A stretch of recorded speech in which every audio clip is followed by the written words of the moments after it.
अच्छा जी, आज का हमारा जो टॉपिक है उस टॉपिक का नाम है design and pattern. Chapter number 1 का एक टॉपिक है, ठीक है। इसको हम पढ़ते हैं कि डिज़ाइन एंड पैटर्न क्या होते हैं। Design and pattern basically software development के अंदर कुछ ऐसे कॉमन सॉल्यूशंस हैं जो हम इस्तेमाल करते हैं किसी प्रॉब्लम के लिए, किसी मसले के लिए, ठीक है। और डिज़ाइन एंड पैटर्न ऐसे काम करता है जैसे हमारे पास कोई टेम्पलेट हो, ठीक हो गया। डिज़ाइन एंड पैटर्न को हम इस्तेमाल करते हैं जब हमने कोडिंग के प्रोसेस को करना हो, तो कोडिंग के प्रोसेस को फास्ट, इजी और कंसिस्टेंट बनाता है डिज़ाइन एंड पैटर्न। फिर हम जब भी फ्रेमवर्क बनाते हैं, कोई भी बड़े फ्रेमवर्क हो गया, कभी किसी लैंग्वेज के अंदर हो गया, ठीक है, या जो पहले से आपके पास लाइब्रेरीज पड़ी होती हैं, उनको बनाने के लिए, डेवलप करने के लिए हम डिज़ाइन एंड पैटर्न का इस्तेमाल करते हैं। मतलब क्या हुआ, देखें, अब जो टेम्पलेट्स हो गया, या आपके पास फॉर एग्जांपल कुछ ऐसे फ्रेमवर्क हो गए, जो फ्रेमवर्क वो होते हैं जो पहले से बिल्ट इन होते हैं, बने बनाए होते हैं। जैसे आपके पास सिंपल यहाँ पे लिखे हुए देखें, MVC हो गया, ठीक है, मॉडल व्यू कंट्रोलर, या एंगुलर हो गया, या रूबी हो गई। ये ऐसे कुछ फ्रेमवर्क्स हैं जो हम वेब डेवलपमेंट में करते हैं। जस्ट वो बने बनाए उनके नेम को इस्तेमाल करके हम उनको उनसे काम लेते हैं। इससे क्या होता है, आपकी कोडिंग बहुत फास्ट हो जाती है। देखिए ना, एक चीज़ है, एक फॉर्म है, फॉर एग्जांपल एक लॉगिन पेज है, ठीक है, एक वेबसाइट का, या एक फॉर्म है जिसके ऊपर आप एग्जांपल देख लें कि आपने ऑनलाइन शॉपिंग की। जब आप किसी चीज़ को वहाँ पे सेलेक्ट करते हो तो उसके बाद एक फॉर्म मिलता है, उस फॉर्म को फिल करना पड़ता है आपको। उसमें आपका नेम, रोल नंबर, सब डेटा, उसका नेम, उसमें जो आपका ईमेल हो गया, आपका एड्रेस हो गया, फ़ोन नंबर हो गया, ये सारा फॉर्म फिल करके ना सबमिट करते हैं, तो वो डेटा आगे उनके पास पहुँच जाता है कि आपका डेटा क्या है। वो जो फॉर्म बना बनाया फॉर्म होते हैं बेसिकली। अब उस फॉर्म को अगर हमने अपनी वेबसाइट के अंदर ऐड करना है, तो क्या हम उसकी कोडिंग करेंगे पहले उस पूरे फॉर्म को बनाने के लिए? नहीं। तो क्या हुआ है, बेसिकली टेम्पलेट्स पहले से गूगल पे पड़े हैं, ठीक है। आप सिर्फ और सिर्फ उन्हीं को वहाँ से वहाँ से उनका नेम इस्तेमाल करो और उनको वहाँ पे ऐड कर लो।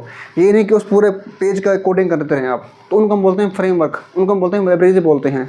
या कुछ ऐसे फंक्शंस होते हैं जो हम पहले से बने बनाए होते हैं, उनकी कोडिंग नहीं करते हम, जस्ट उनका नाम इस्तेमाल करके उनसे हम काम लेते हैं, ठीक है। तो उन फ्रेमवर्क्स को, उन लाइब्रेरीज़ को बनाने के लिए डिज़ाइन एंड पैटर्न की टेक्निक्स को इस्तेमाल करते हैं, ताकि हम इनको इस्तेमाल करें तो अपने कोड को हम जब कोडिंग करें, डेवलपमेंट करें, तो उसमें आपकी आसानी हो।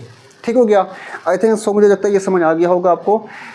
अच्छा, इसके बाद हमारे पास कुछ ऐसी एप्लीकेशंस हैं इनके डिज़ाइन एंड पैटर्न को कहाँ कहाँ इस्तेमाल करते हैं सॉफ्टवेयर डेवलपमेंट के अंदर।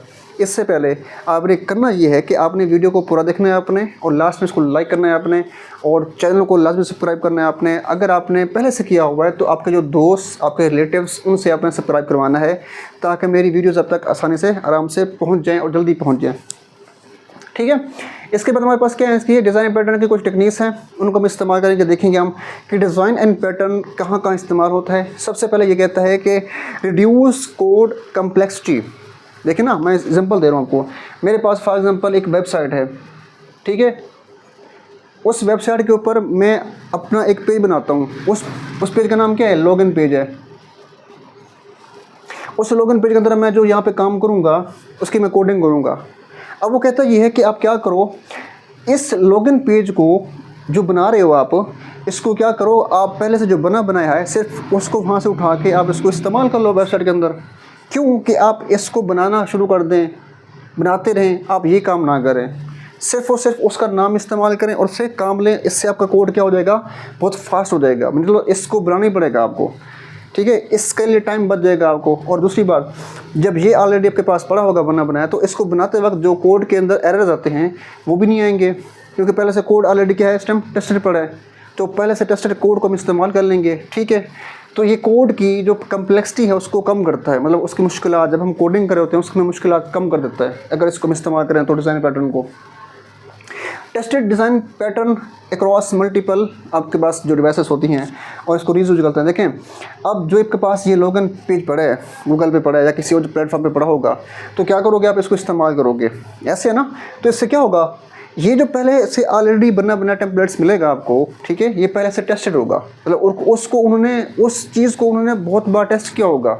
टेस्ट करने के बाद फिर उसको उन्होंने वहाँ पे रख दिया होगा, ताकि जो डेवलपर्स होंगे, कोडर होंगे, जब भी उसको इस्तेमाल करना चाहें तो उसका सिर्फ नाम इस्तेमाल करके उससे आप काम लें, ठीक है। ना कि उसको स्क्रैच स्टार्ट करें, पहले स्टार्ट से उसको बनाना शुरू कर दें आप। देखिए ना, मैं डेवलपर हूँ, मैंने अपनी वेबसाइट बनाई, तो मुझे क्या चाहिए, लॉगिन पेज चाहिए।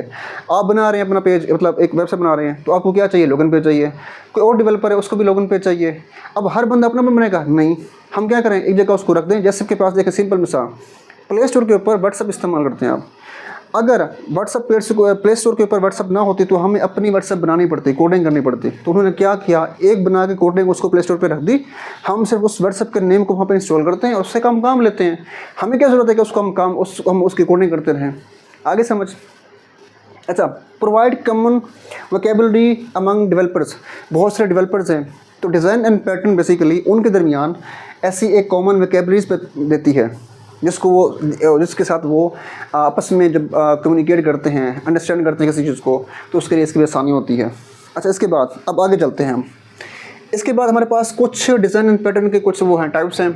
तो सबसे पहले हमारे पास जो यहाँ पे है वह है सिंगल्टन पैटर्न। ठीक है, इसको देखते हैं। इसमें क्या होता है, सिंगल्टन पैटर्न बेसिकली सबसे ज़्यादा इस्तेमाल होने वाला ये सॉफ्टवेयर डेवलपमेंट के अंदर डिज़ाइन एंड पैटर्न की एक टाइप है। ठीक है, इसके अंदर हम करते क्या हैं, बेसिकली हम किसी एक रिसोर्स को पहले बना लेते हैं या किसी ऑब्जेक्ट को। ठीक है, एक दफ़ा इसको बना लिया हमने। सिंगल्टन पैटर्न के अंदर हम किसी रिसोर्स या किसी ऑब्जेक्ट को हम पहले एक मरतबा बना लेते हैं। ठीक है, उस एक मरतबा बनाने के बाद फिर हम जब उसको हमारे कोडिंग के अंदर जब उसको सॉफ्टवेयर के अंदर जब हम कोडिंग करे होंगे, जिस पेज के ऊपर हमें नीड होगा उसको हम वहाँ से इस्तेमाल करते रहेंगे, ना ये कि उसको हम बार बार उसकी कोडिंग करते रहें। ठीक हो गया। देखें, रिसोर्स एंड ऑब्जेक्ट को हम सिर्फ एक बार बनाते हैं, फिर उसको हम इस्तेमाल करते हैं जब हमें रिक्वायर्ड हो। सिंपल मिसाल देखें आप, आपके कंप्यूटर के अंदर टास्क मैनेजर है, तो टास्क मैनेजर आपके कंप्यूटर के अंदर सिर्फ और सिर्फ एक है, मतलब तमाम के तमाम ऐप्स और आपके कंप्यूटर के कंट्रोलिंग के लिए सिर्फ टास्क मैनेजर क्या है, एक ही है। ठीक है, हालांकि ऐसा होना चाहिए था कि हर ऐप के लिए, हर सॉफ्टवेयर के लिए अलग अलग टास्क मैनेजर होता। उन्होंने क्या कर दिया, उन तमाम सॉफ्टवेयर के लिए उन्होंने सिर्फ और सिर्फ इसको एक इस्तेमाल कर रहे हैं। आगे समझ। या हम कोई फंक्शन इस्तेमाल करते हैं, फंक्शन क्या होता है, मेरे पास पढ़ा होगा आपने फंक्शन। सिर्फ और सिर्फ फंक्शन के नेम को इस्तेमाल करते हैं, उसको एक मरतबा बना के सारे बंदे उसको इस्तेमाल कर रहे होते हैं, ना कि उसको खुद से बनाते हैं, हर बंदा एक दफ़ा बनाता है उसको। या कंप्यूटर लैब है। ठीक है, कंप्यूटर लैब में अगर 10 कंप्यूटर पड़े हैं, 10 कंप्यूटर के साथ क्या आप 10 प्रिंटर लगाओगे? नहीं, आप सिर्फ और सिर्फ एक उसके साथ प्रिंटर अटैच कर दो। ठीक है, आप 10 कंप्यूटर की कमांड उस प्रिंटर पे ऐड करते रहो, सेंड करते रहो, तो उससे आप क्या लेते रहो, काम लेते रहो। Last clipboard. देखें, हम जब भी कंप्यूटर के अंदर अपने सिस्टम के अंदर किसी चीज़ को कॉपी करते हैं, चाहे वो आपके पास कोई सॉफ्टवेयर हो, कोई आपके पास कोई ऐप हो, कोई आपके पास कोई फाइल हो, कोई टेक्स्ट हो, तो जब जैसे उसको कॉपी करते हैं वो कॉपी होकर क्लिपबोर्ड के ऊपर आ जाकर वहाँ पे जमा हो जाता है, स्टोर हो जाता है। अच्छा, मैंने कॉपी किया एक टेक्स्ट को, मैं और किसी और जगह इस्तेमाल कर रहा हूँ, तो जब एक दफ़ा कॉपी करता हूँ तो वहाँ किसके ऊपर आ गया, वो क्लिपबोर्ड के ऊपर आ गया। तो जिस जगह पे उसको मैं पेस्ट करता रहूँगा उस चीज़ को, हर जगह, मतलब किसी जगह के ऊपर, एक जगह मैंने पेस्ट किया, फिर उसको मैंने एक जगह पेस्ट किया, फिर मैंने किसी और जगह इस्तेमाल किया, पेस्ट किया। ठीक है, उस कॉपी चीज़ को, तो वो बेसिकली किसके ऊपर होता है, क्लिपबोर्ड के ऊपर। अब उस काम के लिए उसने क्या किया हुआ है, एक क्लिपबोर्ड बनाया हुआ है। तो सिंगल्टन पैटर्न ऐसी चीज़ है, ऐसा एक पैटर्न है, ऐसा एक वे है जिसके अंदर हम एक चीज़ को एक बार बना लेंगे, एक ऑब्जेक्ट को, एक रिसोर्स को, फिर उसको हम इस्तेमाल करते रहेंगे बार बार। इसकी 4 एग्जांपल्स हैं, आई थिंक सो। इनकी एग्जांपल्स के अकॉर्डिंग आपको ये समझ आ गया होगा कि सिंगल्टन पैटर्न बेसिकली है क्या। उसके बाद क्या है, factory pattern. Factory pattern basically इसमें क्या है, देखें, वो कहते हैं हम इसके अंदर हम एक ऑब्जेक्ट को बनाते हैं, रिसोर्स को बनाते हैं, हम किसी रिसोर्स को बना लिया, ऑब्जेक्ट को बना लिया। ठीक है, उसके अंदर हम ये शो नहीं करते कि वो बनता किस तरह से है। मतलब मैंने एक चीज़ बनाई, अब उस चीज़ को बनाने के लिए मैंने कौन सी लैंग्वेज इस्तेमाल की, ठीक है, मैंने कौन से उसमें सॉफ्टवेयर इस्तेमाल किए, मुझे इस चीज़ से गर्ज नहीं चाहिए। तो ये आपके पास जो फैक्ट्री पैटर्न एक ऐसा वे है, एक ऐसा मेथड है जिसके अंदर हम किसी चीज़ को जब हम बनाते हैं तो उसको उसके बनाने के अंदर जो मेथड इस्तेमाल हुई है, जो उसमें टेक्निक्स इस्तेमाल हुई हैं, जो उसमें लैंग्वेज इस्तेमाल हुई हैं, उनको शो नहीं करना आपने। ठीक हो गया। तो जैसे आपके पास कोई फैक्ट्री है, देखें फैक्ट्री के अंदर आप गए, आपने कुछ प्रोडक्ट्स बनवाने हैं आपने फैक्ट्री के अंदर। चलो मान लेते हैं शूज़ की फैक्ट्री हो, कि आपने कंपनी खोल ली शूज़ की, कि मैंने कंपनी खोलनी है शूज़ की, जूतों की कंपनी खोल लिया आपने। फैक्ट्री में गए, आपने कहा मुझे इस चीज़ का ये स्टाइल का जूता चाहिए, मुझे इस ब्रांड का जूता चाहिए। आपने उनको ऑर्डर दिया, आप वापस आ गए। अब उस फैक्ट्री के अंदर जिस तरह से वो बनाएंगे उससे आपको गर्ज नहीं है, वो तो बना लेंगे, आप क्या करोगे, सिर्फ उसको कहोगे और फिर वापस में प्रोडक्ट लेके आओगे। तो फैक्ट्री जो पास फैक्ट्री पैटर्न है सेम इस तरह का तो है कि आपने एक चीज़ को बना ली, उसको अपने ये शो नहीं करना कि उसको आपने किस तरह बनाया, वो किस तरह बना, सिर्फ आपने क्या किया, बना उसको इस्तेमाल कर लिया। ठीक है, यूज़र नो नीड कि यूज़र को ये लाजमी नीड नहीं है कि उसके बैकएंड पे उसकी जो बनने की तरतीब है, बनने की टेक्निक उसको समझता है, नहीं। एग्जाम्पल देखें, पिज़्ज़ा शॉप हो गया, आप गए पिज़्ज़ा की शॉप के ऊपर, आपने कहा मुझे पिज़्ज़ा चाहिए, आप बैठ गए, बैठे हुए आप, जब पिज़्ज़ा बन गया आपके पास आ गया, आपने उसको खा लिया, आप वापस ले आए।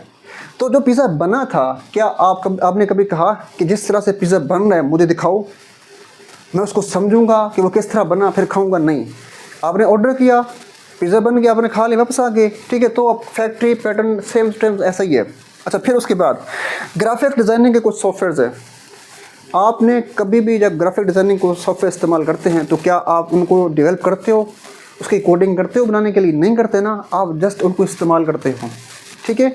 आपको गर्ज ही नहीं है कि वो किस तरह बना हुआ है पहले से। जैसे कि फ़ोटोशॉप हो गया, ठीक है, उसके बाद फ़ोटोशॉप के बाद कोरल ड्रा हो गया, ठीक है। अच्छा, फिर ऑल सॉफ्टवेयर्स चैट जीपीटी, देखना चैट जीपीटी को आपने वहाँ पे जाकर कुछ कहा, प्रॉम्प्ट दिया, उसने उसके मुताबिक आपको उसका आंसर दे दिया। अब उस चैट जीपीटी के अंदर जो उसके बैकएंड पे उसके अंदर जो काम हो रहा है, क्या वो किस तरह काम हुआ, किस तरह उसने बनाया, इससे आपको उस चीज़ की गर्ज नहीं है, ठीक है। फॉर एग्जाम्पल को GUI जैसे ग्राफिक यूजर इंटरफेस हो गया, जो कुछ फ्रेमवर्क्स हो गए, इनके बारे में आपको पहले पता होगा। अच्छा जी, अब हम चलते हैं नंबर बेसिकली यहाँ पे नंबर पास क्या है, नंबर 3 है। नंबर 3 पे क्या होगा, देखिए ऑब्जर्वर पैटर्न। ऑब्जर्वर पैटर्न में क्या होगा, ये सिमिलर किस तरह होता है कि ग्रुप ऑफ पीपल, यानी कि लोगों का बहुत सारा ग्रुप जो हमने बनाया हुआ है, ठीक है, उनको सिर्फ क्या चाहिए, उनको सिर्फ ये चाहिए कि उन्होंने अपडेट लेनी है। जब भी कोई नई चीज़ ओपन हो, कोई नई चीज़ वहाँ पे हो, देखिए ना, मेरे पास फॉर एग्जाम्पल मेरे पास यूट्यूब चैनल है मेरा अपना, मैं जो स्टूडेंट्स मेरे इस यूट्यूब चैनल के ऊपर जिन्होंने मुझे सब्सक्राइब किया हुआ है, बल्कि आपका हक तो बनता है सब्सक्राइब करने का, लेकिन आप करते नहीं हैं, मुझे आपके साथ ये अफसोस की बात है, बल्कि कहना पड़ रहा है कि आप मेरे स्टूडेंट हो के आप मुझे सब्सक्राइब नहीं करते। चलें जी, अगर आप मेरे सब्सक्राइबर हैं, ठीक है, जैसे ही मैं अपनी एक कोई नया लेसन अपलोड करूँगा, तो जिस बंदे ने मेरे उस चैनल को सब्सक्राइब किया होगा, उसके बाद मेरे उस चैनल का नोटिफिकेशन पहुंच जाएगा कि इस चैनल के ऊपर ये न्यू ऐड जो आपके पास वीडियो आ गई है, ठीक है। सेम यहीं पे कहता है कि आपके पास मल्टीपल ग्रुप्स लोगों का ग्रुप है, ठीक है, उनको सिर्फ अपडेट चाहिए किसी एक रिसोर्स से। रिसोर्स क्या हो सकता है आपका, सिंपल आपका यूट्यूब चैनल है, ठीक है, आपका रिसोर्स है, ठीक है, उससे आपको क्या चाहिए, अपडेट चाहिए। फिर ऑटोमेटिकली रिसोर्स नोटिफाई करेगा उन तमाम सब्सक्राइबर को जो उन्होंने उसको सब्सक्राइब किया हो गया, ठीक है। व्हेन इंपॉर्टेंट हैपन, जब भी उस चैनल के ऊपर कुछ ना कुछ इंपॉर्टेंट वहाँ पे ऐड होगा या अपडेट होगा, इसको हम क्या बोलते हैं, ऑब्जर्वर पैटर्न बोलते हैं। ये भी हम इस्तेमाल करते हैं अपने इनके अंदर। फॉर एग्जाम्पल देखें, यूट्यूब चैनल आपके पास है, ठीक है, इसकी मोबाइल ऐप्स हो गई, उनके ऊपर ना नोटिफिकेशन मिलता है आपको। आप देखें फेसबुक के ऊपर देख लें, आपकी व्हाट्सएप हो गया, जैसे कोई व्हाट्सएप के ऊपर मैसेज आता है तो आपको नोटिफिकेशन मिल जाता है कि इसके ऊपर मैसेज आ गया, ठीक है, या कोई टाइपिंग सॉफ्टवेयर हो गए। अच्छा, लास्ट में इस टाइम यहाँ पे जो हम बात करेंगे वो है स्ट्रेटजी पैटर्न। इसको भी देखते हैं। स्ट्रेटजी पैटर्न के अंदर बेसिकली आपके पास क्या है, वो कहता है इसमें एक टूल बॉक्स है।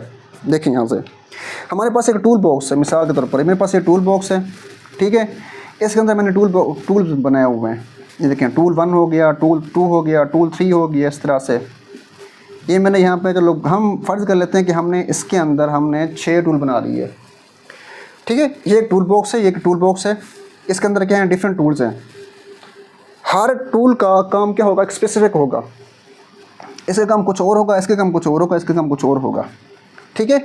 तो यूज़र इस्तेमाल करने वाला यूज़र वो क्या करेगा, अपने टूल्स को पिक करेगा जो डिपेंड करता है कि उसका मसला क्या है, उसका काम क्या है, अपने काम के लिहाज से उस टूल को वहाँ से वो पिक करेगा और उसको इस्तेमाल करेगा, ठीक हो गया। इसी चीज़ को हम क्या बोलते हैं, स्ट्रेटजी पैटर्न बोलते हैं। कि आपके पास एक बॉक्स है, टूल बॉक्स है, उसके अंदर मल्टीपल टूल्स हैं जिनको हमने डेवलप किया हुआ है। हर टूल का एक क्या है, स्पेसिफिक काम है, जो मुझे चाहिए, जिस तरह का मुझे चाहिए उसको मैं वहाँ से पिक करूँगा सेलेक्ट करके, और जो मेरा मसला होगा उसके मुताबिक उसको इस्तेमाल करूँगा और अपने मसले को वहाँ पे सोल्व करूँगा, ठीक है। तो इसके ना 2 तरीके देखिए उसने एग्जांपल दी हुई है। पेमेंट मेथड हो गया या नेविगेशन ऐप हो गई। पेमेंट मेथड में क्या होता है, जब भी आप शॉपिंग करते हैं तो शॉपिंग करते वक्त आपके पाते मल्टीपल पेमेंट के मेथड होते हैं। जैज़ कैसे कर लो, इजी पैसे से कर लो, यूफोन से कर लो, जोंग से कर लो, किसी बैंक से कर लो, पेपाक से कर लो, ऐसे होते हैं ना। फिर उसके आगे भी ऑप्शन होते हैं कि आपने किस बैंक से करना है आपने। तो मतलब क्या हुआ कि इसके अंदर आपके पास पेमेंट मेथड के अंदर आपके पास मल्टीपल क्या हैं, आपकी प्रॉब्लम के मुताबिक आपके वो क्या सोल्यूशन पड़े हैं, आपने वहाँ से क्या किया, सेलेक्ट किया, आपने पेमेंट उसको सेंड कर दी। या नेविगेशन ऐप हो गई, आपने गूगल मैप इस्तेमाल किया, आपने किसी जगह पहुँचना है, किसी और जगह, किसी खाला के घर, किसी दोस्त के घर जाना है आपने, आपको रास्ते का नहीं पता, तब क्या होगा, अब आपने उसके घर का एड्रेस दिया तो गूगल मैप क्या करेगा, आपको उस घर तक पहुंचने के लिए मुख्तलिफ रास्ते देगा कि यहाँ से चले जाओ, यहाँ से चले जाओ, यहाँ से चले जाओ। आप क्या करोगे, जो आपको सही लगेगा उसको आप पैटर्न को उसको क्या करोगे, चूज़ करोगे, सेलेक्ट करोगे और फिर वहाँ पे पहुँचोगे। इस तरह से आपके पास ये क्या करती है, काम करती है। तो देखिए आप अगर इनको चार को अगर समझें, दिमाग में रखें, तो ये ऐसी स्ट्रेटजी हैं, ये ऐसे पैटर्न्स हैं जो हम किसी भी फ्रेमवर्क को बनाते हुए इस्तेमाल करते हैं, किसी भी लाइब्रेरीज़ को बनाते हुए इस्तेमाल करते हैं, किसी भी फंक्शन को बनाने के लिए हम इस्तेमाल करते हैं। तो मेरे ख्याल से डिज़ाइन एंड पैटर्न आपकी कोडिंग के अंदर, आपकी प्रोग्रामिंग के अंदर बहुत ही इंपॉर्टेंट रोल अदा करता है। तो इंशाल्लाह नेक्स्ट लेसन में बहुत जल्द मिलते हैं। आज के लिए अल्लाह हाफ़िज़।